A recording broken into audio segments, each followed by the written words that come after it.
Páginas Libres, un espacio del pensamiento libre al servicio del pueblo y su lucha por el bienestar.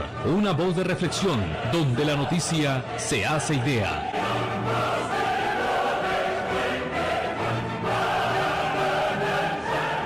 Amables oyentes, muy buenas tardes. Estamos en la edición de Páginas Libres correspondiente al día de hoy, 29 de octubre, miércoles 29 de octubre, y vamos a iniciar con la celebración.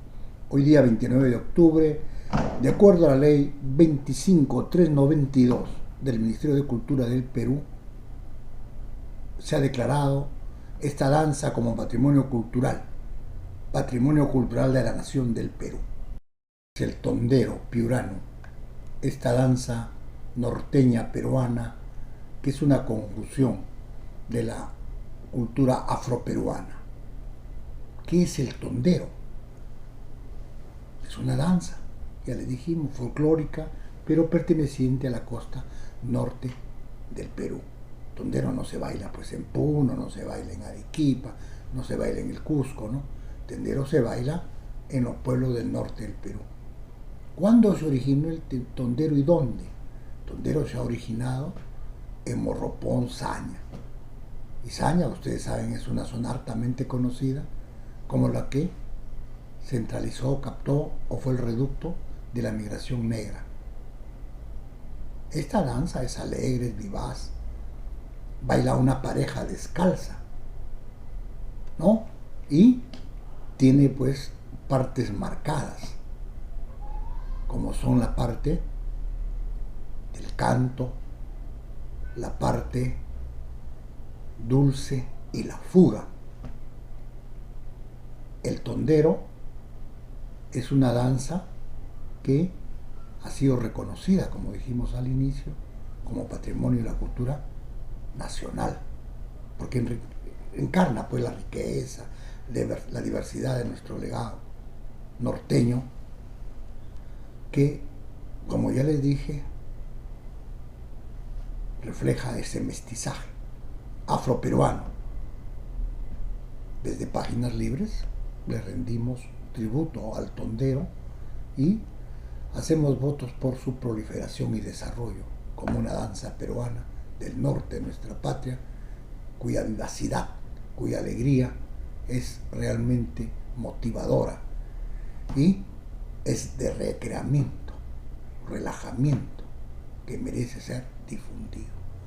Bien amigos, estamos en Páginas Libres en esta edición de hoy día 29 de abril, día del tondero, y vamos a comentar un hecho que para nosotros es muy importante, que es el tema más destacado del momento, pero que la derecha, sus medios sicarios y esta llamada izquierda lo soslayan y lo quieren hacer pasar como un asunto de urgencia, de poder lograr completar sus listas y competir entre ellos.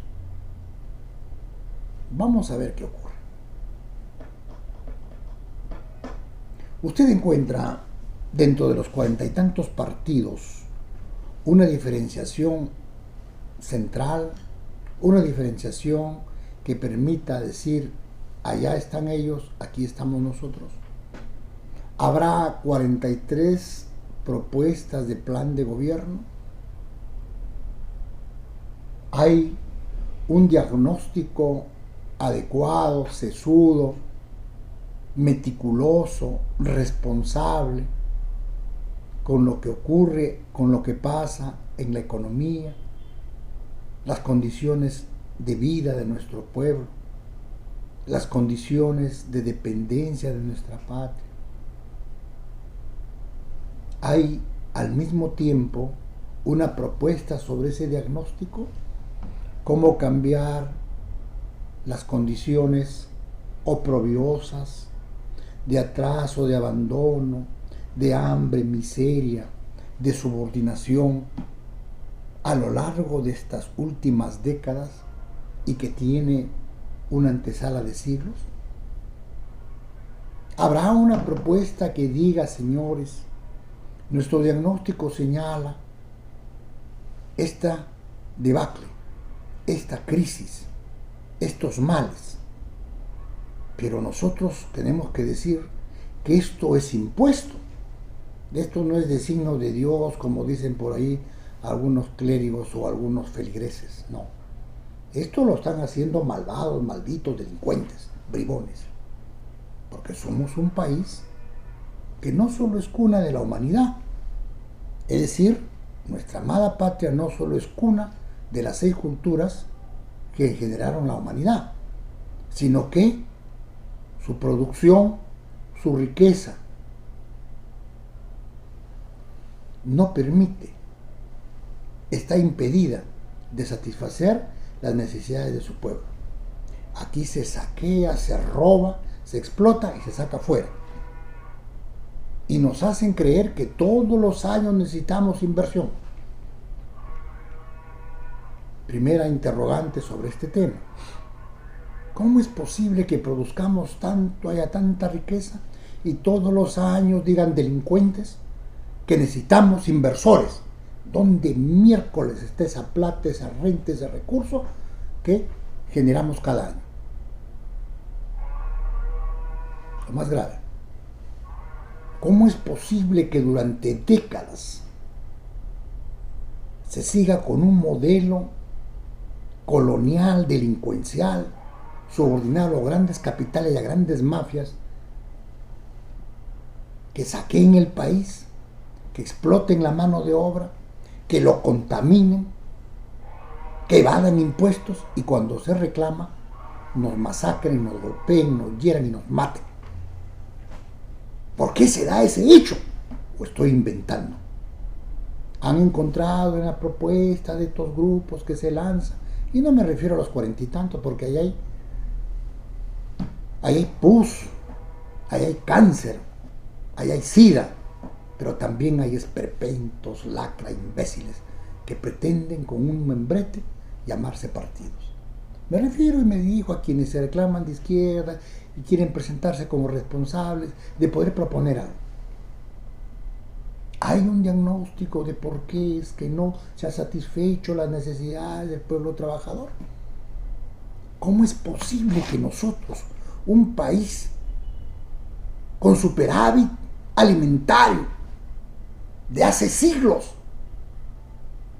un país eminentemente agrario, un país con soberanía alimentaria, hoy tengamos déficit alimentario, donde de cada 10 panes, 96 son importados en su composición de harina, donde se tenga más del 60% de lácteos importados en harina, donde se tenga que importar aceite, donde se nos haya impuesto una dieta en base a un pollo transgénico que nos degrada, nos enferma, nos cancera y que tiene como alimento un maíz duro, que son la fuente de toda enfermedad, incluida de la degradación hormonal. ¿Cómo es posible que, siendo el primer país en el mundo en materia pesquera, no tengamos una industria pesquera alimentaria? Aquí miren en Trujillo. Hace 50 años llegué a esta Universidad Nacional y hay una escuela de biología pesquera. Y hasta hoy estos cojudos que lo dirigen y que son docentes han sido incapaces de generar un proyecto alimentario como biólogos pesqueros. Pero hacen fintas, hacen eructan, hacen poses. Esta Universidad Nacional no tiene una propuesta. Entonces, amigos, esto que veo acá lo miro a nivel nacional. ¿Cuánto se ha quemado en hornos de peces por cuyo kilogramo no pagan ni 10 centavos de sol los que lo queman, para llevarlo fuera del país para que sean alimentos de ganado? ¿Y cuánto de pescado para consumo humano directo se ha dispuesto para satisfacer las necesidades alimentarias nutritivas de una población famélica, desnutrida, anémica? Estuve en una reunión asesorando a las rondas campesinas de Patás y salió una señorita ingeniera a dar un informe de el Ministerio de la Producción. Escuchen bien lo que les voy a decir. Yo quedé pasmado. Y dijo de que habían dispuesto un plan alimentario con 300 kilos de pescado para llevar al Ande. Pensé que me había equivocado, había escuchado mal, interrogué y efectivamente era 300,000. Tuve que darle algunas cifras al auditorio. Era una cosa pasmosa, era vergonzante. Es un escupitajo realmente. 300 kilos de pescado para llevar al Ande en un plan del Ministerio de la Producción. ¿Cómo es posible, amigos, que se haya permitido el impedimento de la generación de semillas? Y desde que se empezó hace más de 50 años, hace 60 años, en Huando, el experimento transgénico de la famosa naranja sin pepa de Huando, hoy en día no tengamos la capacidad de reproducir nuestra flora, nuestros productos vegetales, porque no generan semillas.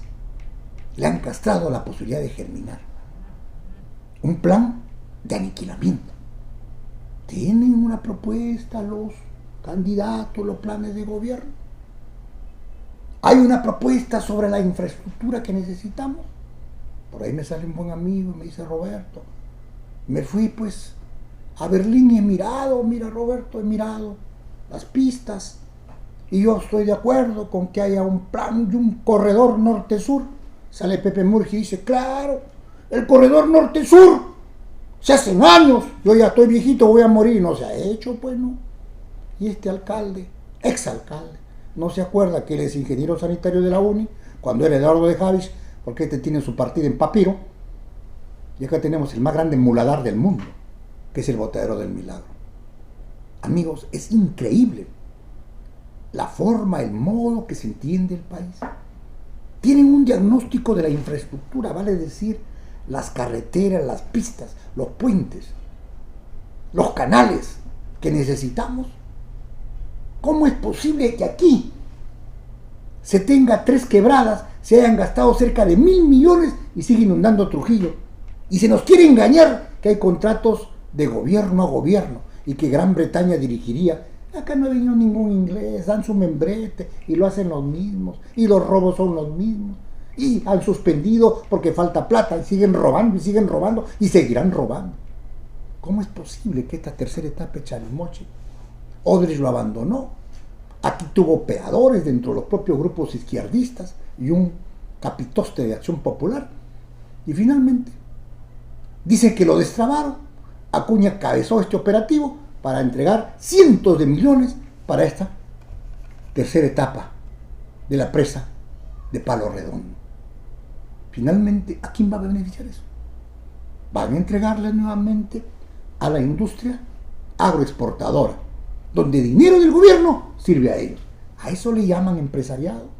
Por eso ya en el Estado, rateros, tiene finalmente un plan para poder desarrollar el espíritu, el pundonor, el conocimiento, la propuesta nacionalista que se ha destruido al cortar de la currícula los cursos de ciencias sociales, llámese historia, geografía, filosofía, psicología, cívica. ¿Cómo es posible que un joven termine secundaria y no sepa de dónde viene ni a dónde va, ni dónde está ubicado, cuáles son nuestros recursos naturales? Oiga, en nuestro tiempo estudiamos geografía, pero también estudiamos geografía económica, terminábamos sabiendo qué cosa era nuestro país. Estudiábamos 4 años de historia y al final estudiamos historia de la cultura, que era un análisis de todo.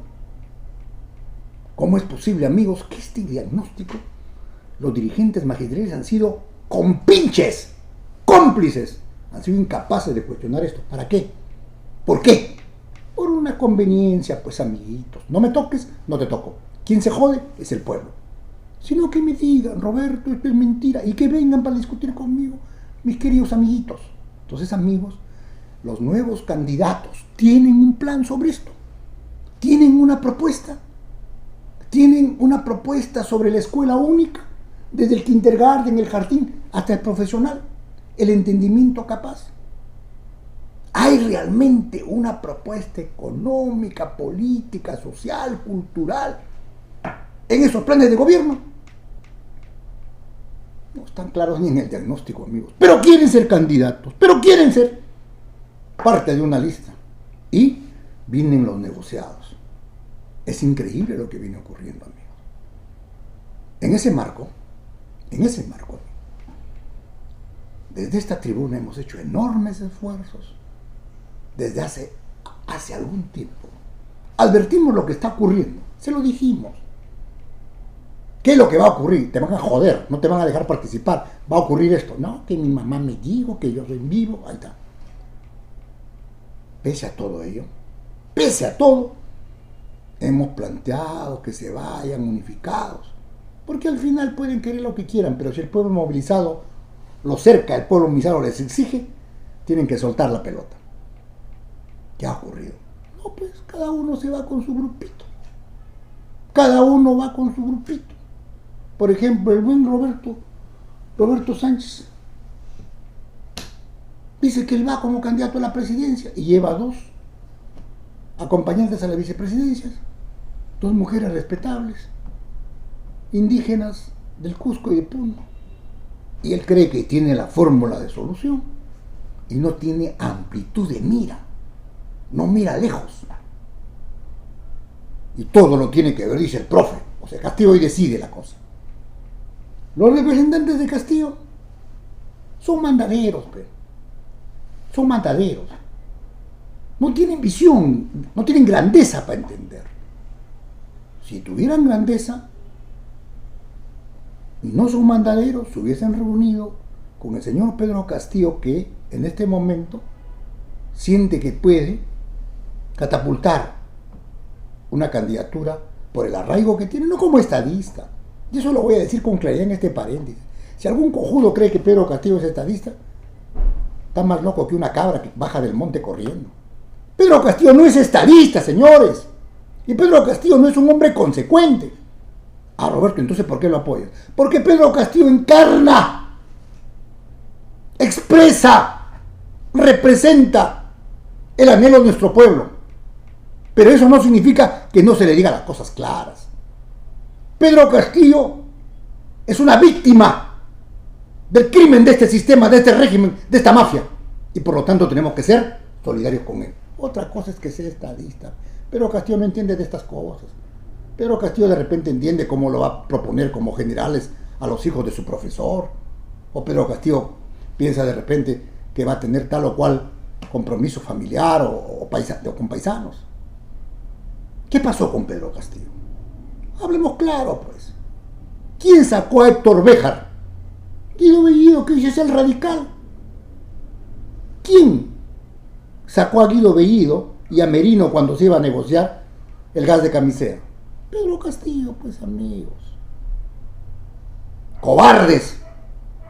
Diminutos. Reconozco su caudal, reconozco ser víctima, pero no le voy a dar pues el calificativo ni el nivel de estadista. Sin embargo, Pedro Sánchez cree que él lo va a catapultar.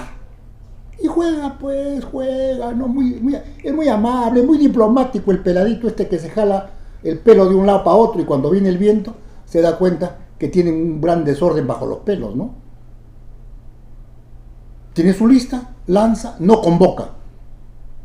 Pese a que nosotros, generosamente, le hemos planteado que se unan. Le hemos dicho al señor Duberlí Rodríguez, señor, usted cayó en la celada, ya le hicieron la trampa. Únase. Se lo hemos dicho a sus dirigentes. No que mi mamá me dijo que yo converso. Ahí está. Nuevo Perú tiene su propio proyecto. Nuevo Perú expresa una conjunción de ONGs, una conjunción de movimientos, de opción sexual, una conjunción de intelectuales y tecnócratas que han servido a los regímenes y a este régimen en particular. ¿Quieren que les cuente? Ahí lo tienen. Desde la presidencia del Consejo de Ministros, ministro de Economía, en el gobierno de Pedro Castillo. ¿Qué hicieron cuando tenían mayoría para ver el problema de los hidrocarburos. Nunca hicieron nada, porque son parte de este sistema. Al final, apresado Bermejo como parte de esta ofensiva que se la advertimos cuando Unidad Popular es golpeada, marginada por la prepotencia de Roberto Burneo, del Jurado Nacional de Elecciones, que se zurra en el Poder Judicial con la quiesencia, con el silencio del Poder Judicial, porque él es su representante y que se opone a una resolución del juez constitucional. Desde ahí le dijimos, se viene una tendencia. ¿Qué ocurrió después? Ocurrió lo de Delia Espinosa. La Junta Nacional de Justicia, luego que Ríos Patio declarara que la va a reponer, que la va a ejecutar la resolución, no la ejecuta, pues. Y salió ese bodrio, salió esa resolución del TC, que es un asco, que ha violentado todo el derecho, que ha violentado todo el Estado constitucional. Y en base a eso, primero se pusieron como perdonavidas, pero ahora que se han dado cuenta que eso es una execrencia judicial y jurídica, que eso no vale nada, entonces hoy dicen, pero no se va a aplicar para otros, pues será para Keiko nomás. Caramba, hoy tienes leyes específicas para personas. Amigos y amigas, en esas condiciones es que no se ha podido lograr ni siquiera centralizar mayoritariamente en una lista aquello que significa el bloque popular, y se va disperso. Lo que se llamó Venceremos irá suelto como una cometa en pleno viento de agosto. Alanoca lo representa, y nosotros hemos sido claros. El señor Alanoca, siendo representante de ONGs, siendo parte de un aparato al servicio del régimen, habiéndose opuesto a la política de Pedro Castillo, habiéndose estado al lado del golpismo, e invariablemente no es santo de nuestra devoción, y marcamos con claridad esa diferenciación. Pedro Castillo podrá garantizar una conformación dentro de lo que él cree tener como dominio, y como alguien me dijo, es demasiado tragón, angurriento, quiere todos los cargos. ¿Podrá hacerlo? Ahí lo tienen, el ejemplo de Pedro Castillo y Perú Libre. Toda la bancada magisterial, una banda de forajidos, una banda de traidores, una banda de miserables. ¿Estará en condiciones? ¿Será el señor Espelucín Aliaga o Iber Maraví, los coordinadores que se presentan muy orondos, capaces de garantizarnos eso? Bien por ellos, y más que por ellos, por el pueblo, si eso ocurre. Pero tenemos el derecho a decirles de que han sido incapaces de convocar a todos, han sido incapaces de abrir los brazos, porque si lo que más sobra ahorita son candidatos, lo que más sobra en el Perú son gente que cree que debe ser congresista, llámese diputado o senador, y por lo tanto está en la búsqueda. Aquí hace algunos meses les comenté, un representante de Juntos por el Perú vino y dijo, yo soy el número 1, lo demás hagan su cola y coordinemos. En Chiclayo ha habido otro sujeto con las mismas características. Bueno, pues amigos, las cosas se han dado. Hoy 29, a las 3:34 de la tarde, estamos a menos de 48 horas que esto se terminó. Y ya se anunciaron las listas y están ajustando las candidaturas congresales. Y los altos riesgos que haya es que muchos del campo popular no pasen la valla. Y alguna lista que se desgloce, se dispare, salga del control, va a significar una posibilidad. Pero recuerden que la derecha juega pues todo su movimiento, ¿no? No olviden lo que les dije. Ellos saben que pueden perder y se la tienen cantada. Escuchen a Juan Carlos Tafur y él dice que pierden. 2. Ocurre que la derecha ya lanzó el globo de ensayo. ¿Qué dice Ernesto Álvarez? Dice que el Senado debe elegir al presidente, porque sabe que pierde en elecciones libres. 3. ¿Qué ocurre? Ocurre que en esta pugna la derecha ha lanzado una frase, una consigna y un operativo. Que las listas de izquierda, como están presentadas del campo popular, lo que van a luchar es por su supervivencia, por pasar la valla. Y eso lo dice un hombre que sirve al sistema y para los caviares es un genio, Fernando Tuesta Soldevilla. Este hombre que eructa no puede conversar un minuto sin eructar, porque este hombre está lleno realmente de impurezas. Este sujeto ha dicho de que lo que pretende Juntos por el Perú es pasar la valla. Entonces la pregunta es puntual. ¿Qué fuerza de izquierda y del campo popular podría competirle a la derecha si, según Fernando Tuesta Soldevilla, solo busca pasar la valla? Tamaña aseveración, tamaña evaluación es realmente no solo temerario, sino estúpido. Estúpido. Sépase que Castillo, Pedro Castillo, la víctima, no el estadista, lo reitero, tiene más caudal electoral que cualquiera de los candidatos. Y eso es visible. La victimización que ellos han logrado hasta este momento, con la propia matonería de el presidente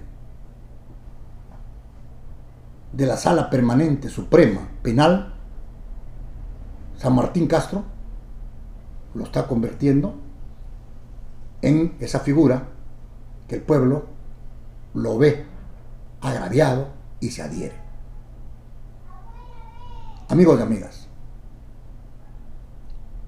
han pretendido, por lo tanto, sentenciar a Pedro Castillo a la velocidad. Y no les ha salido la cosa como calcularon. Si ustedes ven a la juez que ha estado dentro del operativo, que es la señorita Chávez Carvajal, era una desesperación acelerada con el contubernio de Neira Flores por avanzar, pero ha habido resistencia férrea. Y obviamente, discrepando o coincidiendo con Noblecilla, que es el abogado de Betsy Chávez Chino, ha habido contienda. Y eso es así. Y eso es así, ¿por qué? Porque en primer lugar, la sala especial que juzga a Pedro Castillo y a sus coacusados no es fiscal, no es parte. Y el comportamiento que ha tenido esta sala es cubrir la deficiencia, la miseria del fiscal a cargo de esta acusación. Ha sido la sala encabezada por Chávez, Carvajal y Neira Flores aquellos que han salido a pretender sofocar los argumentos y la defensa de Betsy Chávez Chino. Y ahí se ha visto lo que han hecho abusivamente, expulsar de la sala de juicio, llamar a la policía con esa prepotencia al doctor Noblecilla. Y la prensa dice que la ha amenazado. No, él le ha dicho: señora Carvajal, Chávez Carvajal, nos vamos a ver. Claro, porque va a regresar. Su expulsión es por 2 meses. ¿Dónde está la amenaza? Bien. Pedro Castillo entonces no ha podido ser sentenciado. ¿Y qué está haciendo la derecha? Desespera, porque la derecha, amigo, no es una derecha tonta como actúa esta supuesta izquierda o esta izquierda, ¿no? La derecha tiene un gabinete, una mesa y va viendo. Si no funciona por acá judicialmente, ustedes me preparan la acusación constitucional en el Congreso y me lo inhabilitan. ¿Está bien o no? ¿Qué han hecho con Bermejo? Con Bermejo han sacado una sentencia asquerosa, repugnante, prevaricadora. Pero hoy la prensa dice que han tenido un terrorista en el Congreso y ha salido un cacaceno a decir que tenían que pedir perdón por haber tenido un terrorista. Estos están cojudos. Sencillamente, estos se han caído de la cama cuando eran niños y se han quedado descerebrados. Amigos, al no lograr sentenciar a Castillo, Castillo puede ser candidato, ya sea para senador o diputado. Lo lógico es que sea senador. Y Castillo, en la lista de senadores de Juntos por el Perú, va a catapultar, va a jalar, va a traer. Eso no cabe duda. Eso no está en duda. Y eso lo hemos dicho no ahora, lo venimos diciendo. Si a partir de eso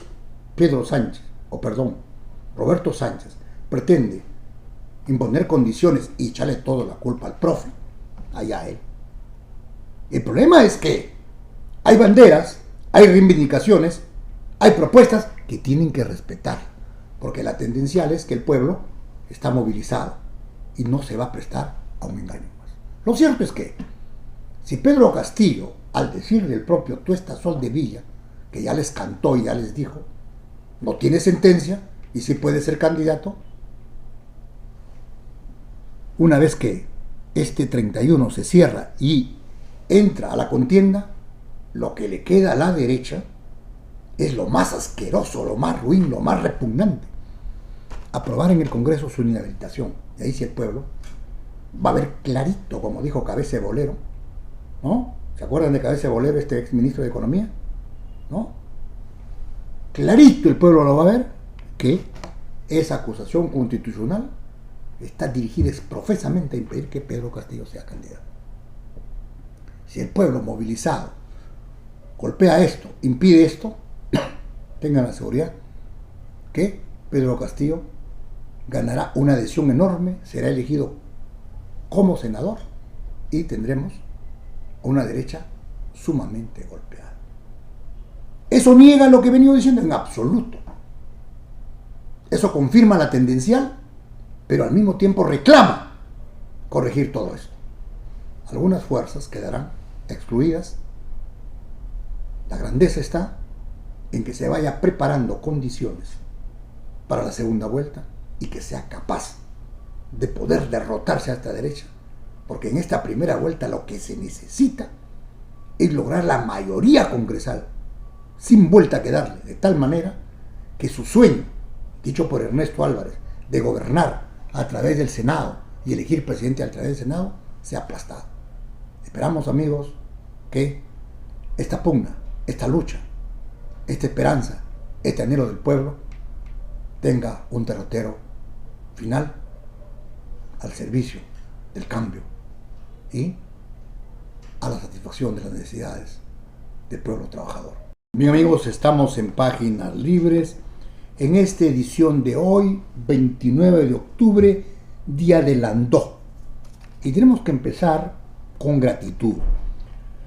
Queremos saludar muy calurosamente a nuestra oyente, la señora Victoria Chávez, oyente de hace buen tiempo, pero al mismo tiempo que seguidora de Páginas Libres, ella es seguidora de una buena vida que hace posible gracias a que su alimento es su medicamento y su medicamento es su alimento.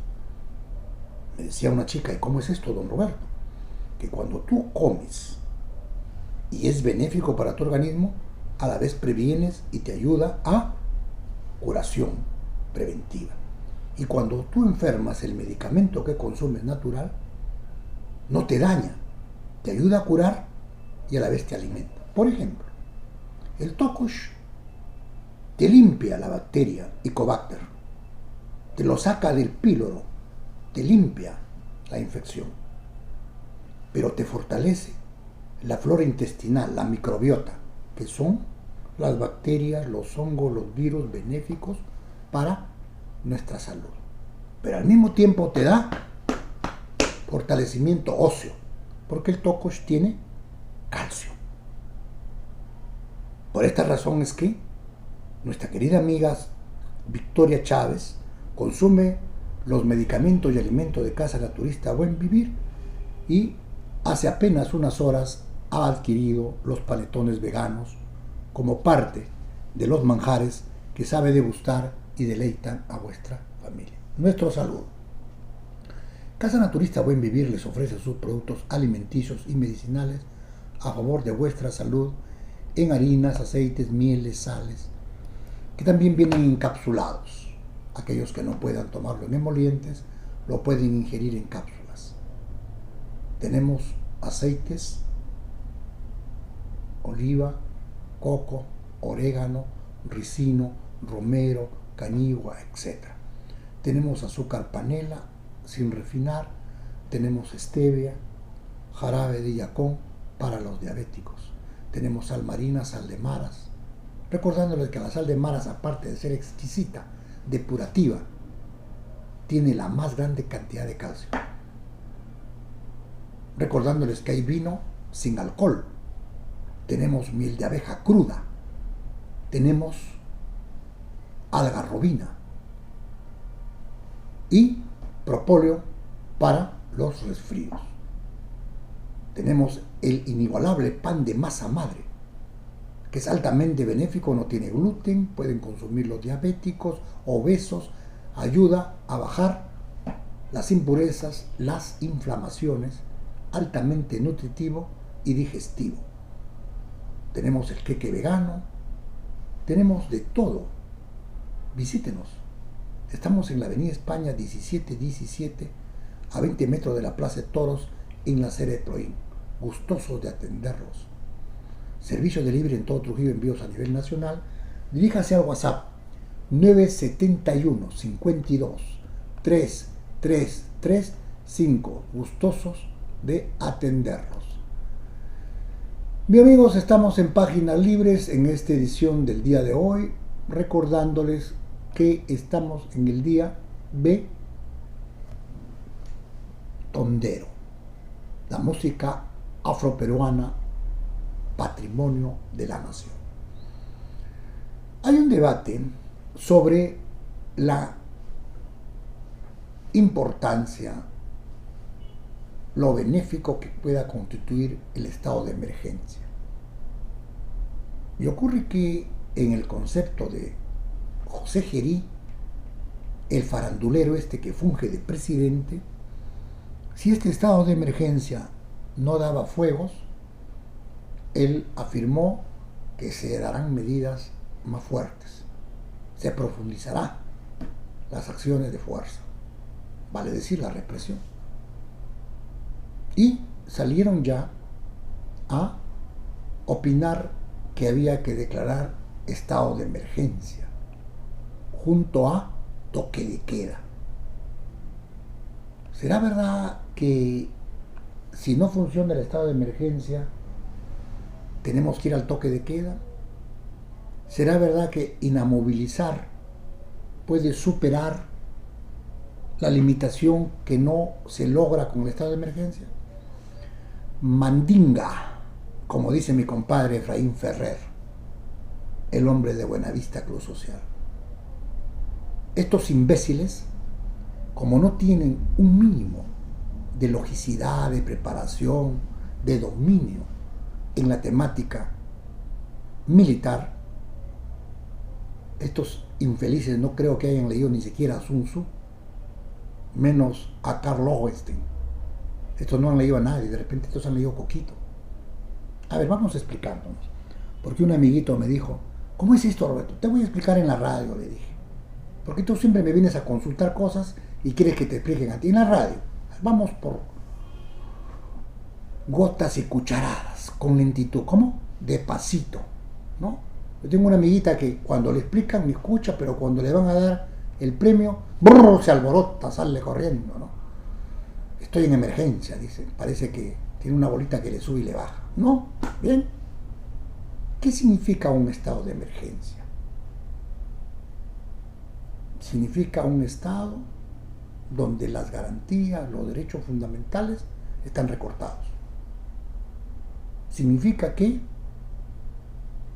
no se puede actuar ni de parte de la ciudadanía ni de la fuerza pública en las mismas condiciones anteriores, porque la situación del país así lo exige.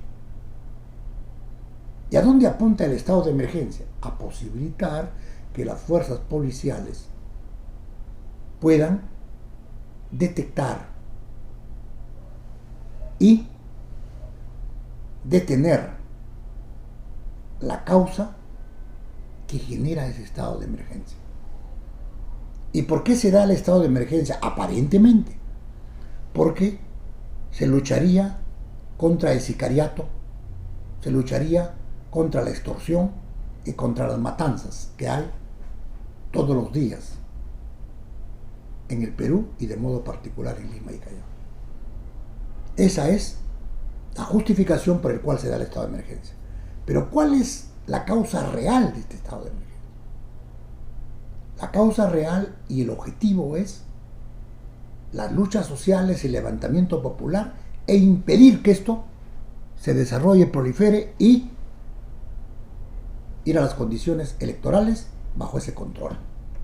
Así de simple. Bien, si eso es así, este estado de emergencia, donde no hay como objetivo detectar, golpear, detener a las bandas criminales, podrá ser superado con un toque de queda. A ver, expliquémonos lentamente. Tengo el estado de emergencia, pero no tengo un plan detector, un plan para golpear, detener a la causa de esta criminalidad, a extorsionadores, sicarios, etcétera, etcétera. No tengo el plan. Que yo paralice la actividad ambulatoria de traslado de la población en un horario determinado, que es el toque de queda, permite que esto se dé. Si yo no tengo el plan, así tenga yo el toque de queda, jamás se va a dar. ¿Me entendiste? ¿Verdad, mi querido amigo? Si no tengo el plan para yo detectar, intervenir, detener, doy el estado de emergencia, no lo hay. Y como no lo hay, decreto el toque de queda. Pero si no hay plan, ¿qué hago? Simplemente paralizo la actividad. ¿Y por qué razón? Porque no hay voluntad política, mi querido amigo. Entonces me pregunta, ¿pero por qué no hay voluntad política? Porque lo que quiere este Estado, este régimen, este gobierno, y el gobierno de Dina, es mantener en zozobra, en pánico a la población, para que la población opte por dos cosas. Primero, cobijarse tras el poder y la fuerza y mirar en ellos la posibilidad de que puedan parar este crimen, esta criminalidad. Y la segunda es que la población solamente se preocupe por su tema, su problema familiar, personal, y no vea el saqueo, el robo, la corrupción que impera y campea en nuestro país. Así de simple. Por esa razón es que no le interesa. Si no, la pregunta es puntual. ¿Qué han hecho con las normas, las leyes pro crimen? Las leyes que protegen a los criminales, protegen sus fortunas, las leyes que le recortan atribuciones al Ministerio Público, etcétera, etcétera, etcétera. ¿Qué han hecho? Simplemente no tocarlas. ¿Usted escuchaba a Gerí decir algo? Ya les dije el otro día. El único que ha abierto la boca es Ernesto Álvarez a decir que lo va a estudiar de una por una. O sea, este cojudo se va a largar donde está, porque el gobierno de José Gerí es tan inestable que en cualquier momento puede haber cambio. Y él dice que recién lo va a estudiar. Amigos y amigas, esa es la situación que estamos viviendo. De tal manera que si no hay una labor que tenga como norte golpear la criminalidad en todos sus aspectos, con inteligencia, con derogación de leyes, con operativos específicos que, detectado, vayan a la detención, no habrá nada. Darán un toque de queda que lo que hará es simplemente impedir el desplazamiento ambulatorio de la población y amedrentar y crear una situación de zozobra. Porque el objetivo no es darle tranquilidad a la población, sino mantener esta zozobra con esta criminalidad para beneficiar el robo, el saqueo, la corrupción de sus amos, la mafia que nos gobierna. ¿Qué hacer? Simplemente exigir una política diferente, y eso solo lo puede hacer un nuevo gobierno. Nos vamos. Hasta mañana.